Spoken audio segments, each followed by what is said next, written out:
So, Communications Minister Slowuse Kufo says, you guys should not blame your service providers for failure to register your SIM cards.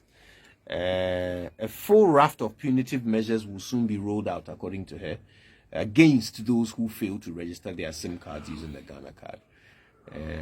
This is all on a Facebook post that she made yesterday. Yeah. So the full scope has not yet been, revealed. But she says, if you suffer that fate as a result of your own inaction, kindly do not blame your service provider. To be forewarned is to be forearmed. Okay, so yes, if you suffer that fate as a result of your own inaction, then don't blame your service provider. I think that makes sense. But there is no mention of those who are suffering that fate as a result of government's failure to provide them with a Ghana card. And there are many of such people. They were not mentioned in her post. I think that those people are far more in need of information from her than those who have decided on their own that even though they have Ghana cards, they don't want to register their SIMs. Those people, they don't care what you are saying because they don't want to register their SIMs. The ones who want to register but can't because your same government has failed to give them the Ghana card, they are the ones who are interested in what you have to say about the future of their SIM card use. And you don't mention them in your post. It's not a tweet, right? It was it's a tweet? Facebook. A Facebook post. You don't mention them in your post.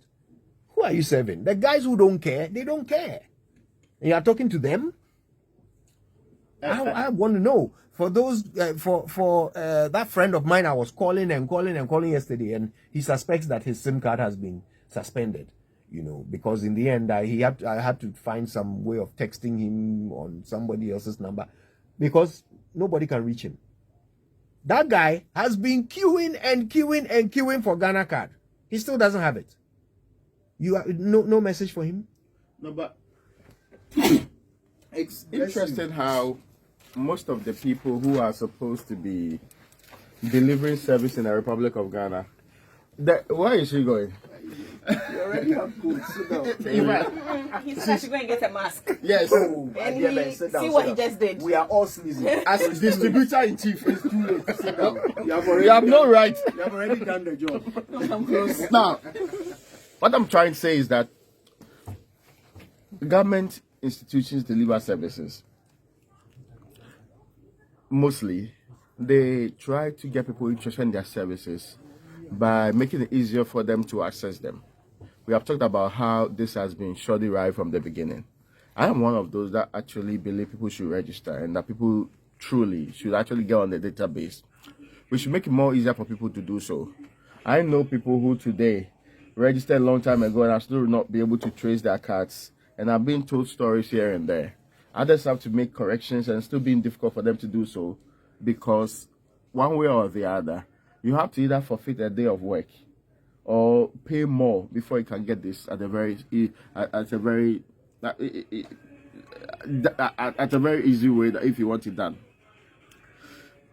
You see, I have always said this minister is problematic. Even how she communicates on matters. Sometimes you are shocked how she's communication minister. I mean, frankly, there's a lot that can be said about the very nice things we can use to get people to get registered. But virtually every time, and this is coming from a minister who on 2 or 3 occasions has decided to move deadlines, telling you the story is not that easy. So now it's becoming the case that people think that, well, I mean, clearly, she's going to move it again, despite the threats and all the other things they put in place. I think that there are more carrots that can be used than the cane in this case.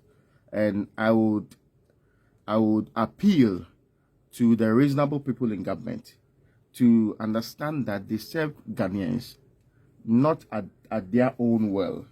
They are not there because they are running private business. They are there because they are representing the people of this country. And in all their actions, they should make sure that they represent the interests of the people. But more importantly, they make it easy for people to get basic services. Their colleagues elsewhere are doing far more better than this. without any difficulty at all, without the threats, without all of these consistent, I said I'll do this, I said I'll do that. I see power is in your bosom and you are the one who is the ultimate. Anyway.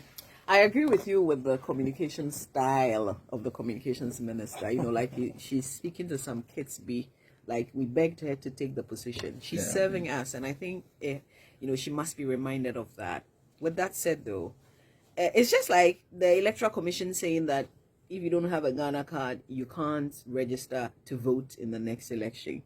It is not up to, it's not the EC, it's not the communication ministry, it's not NCA that produces the Ghana card. There are people who genuinely don't have Ghana's card. And so instead of boxing everyone together and saying, if you haven't registered, this is what we're going to do to you, can't they segregate so that they can know those who genuinely don't have the cards, those who have done half the registration, those who haven't done the registration at all? And these are all state institutions. So interestingly, these are all state institutions and they're not speaking and they're putting the blame on us with the people. And then so you cut everybody off. But from the list that you have, you can tell who doesn't have a Ghana card from the producers of the Ghana card. This shouldn't be our problem. But listen, you must register. There are people too who, once nobody is talking, they decide that they will not do the re-registration and then they just sit there. Yeah, you must re-register. I mean, that's the directive that's been given to us. You must do it. But as for the communication there, Charlie,